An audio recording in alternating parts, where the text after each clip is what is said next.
Joining us now to discuss the recent Cebu earthquake and what it teaches us about preparing for the big one, we have Dr. Mahar Lagmay, Executive Director of the UP Resilience Institute. Good morning. Welcome back to Morning Matters. Hello, good morning, Gretchen. Hey, Doc, una-una, help us understand. I believe that the fault that triggered the 6.9 earthquake is unnamed and unmapped. How strange is that, and how often does that occur? Well, that's not the first time that it's an unidentified fault that caused the earthquake.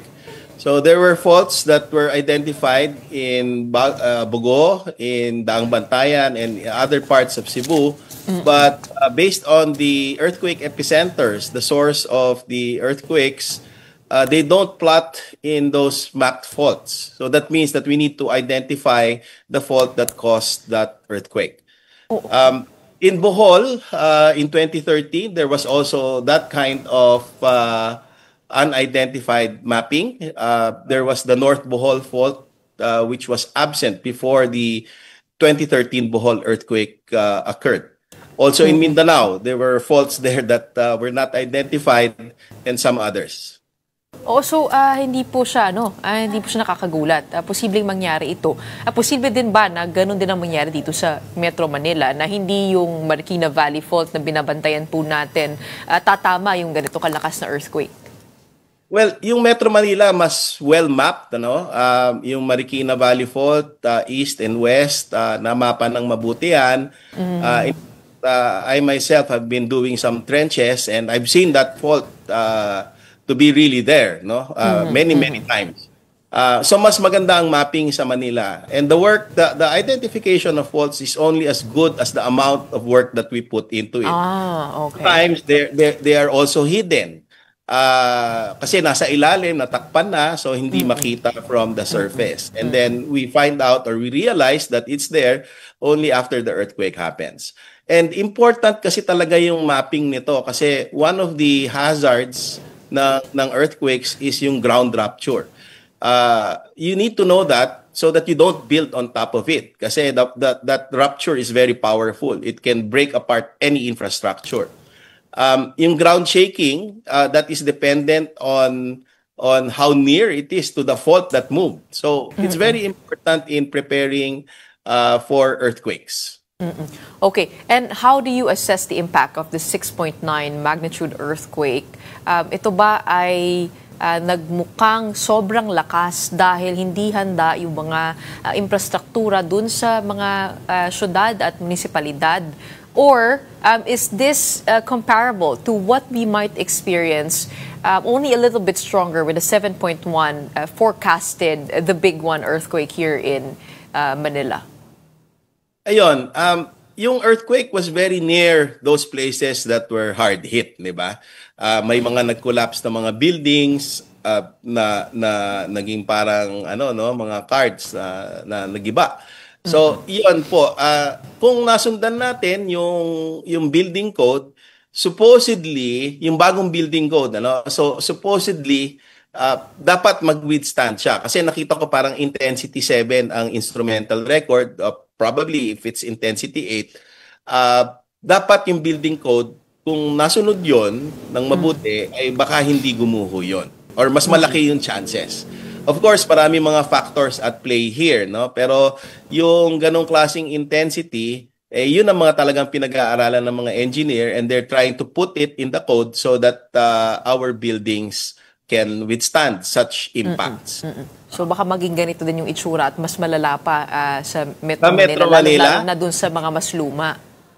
Sa Metro Manila po, yun po, meron tayong nakikita mga buildings na nagtatayuan na lang, hindi ba? I don't really know if they are built according to the building code.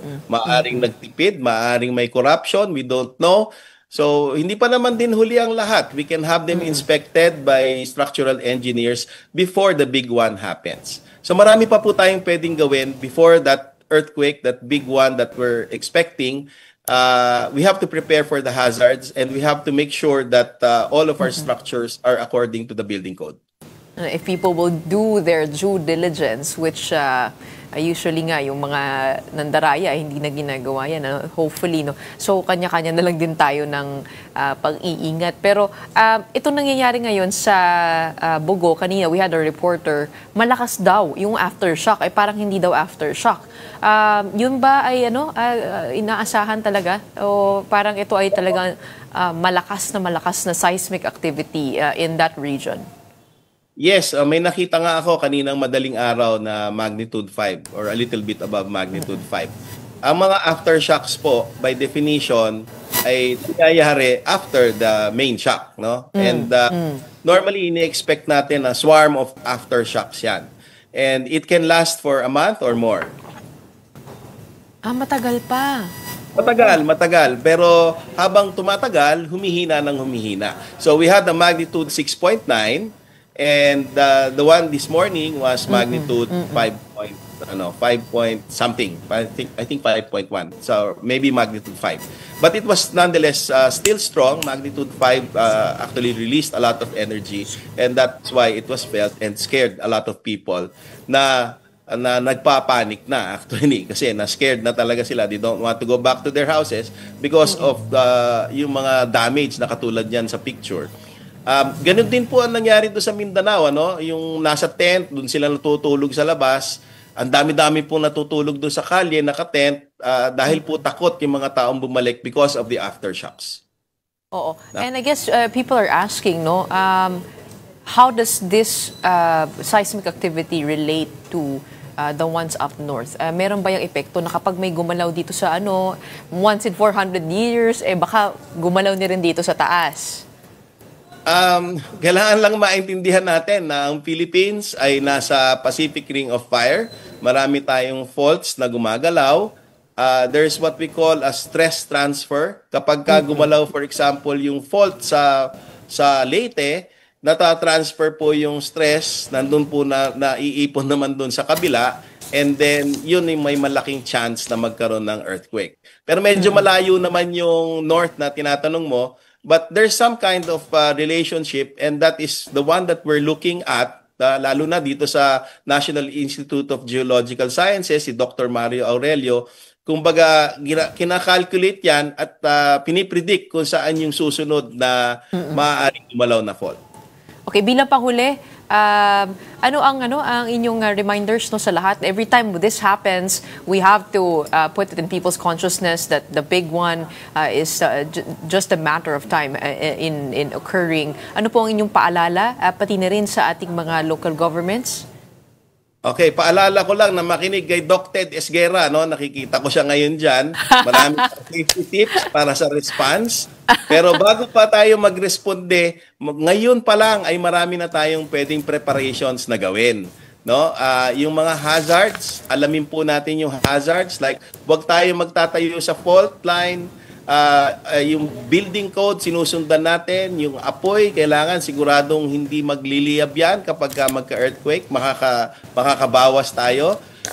Yung tsunami, alamin natin kung maaaring magka-tsunami sa inyong lugar. Know your neighborhood. Prepare for these hazards. We are expecting and we know that the big one will definitely happen. We just don't know exactly when. So we need to prepare now.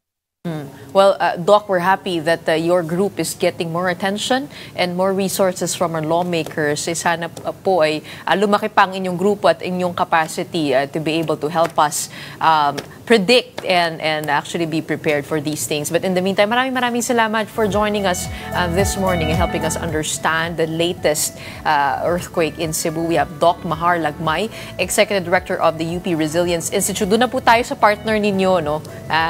Nakasing gawa po ninyo. Galing sa Red Alert. Maraming salamat.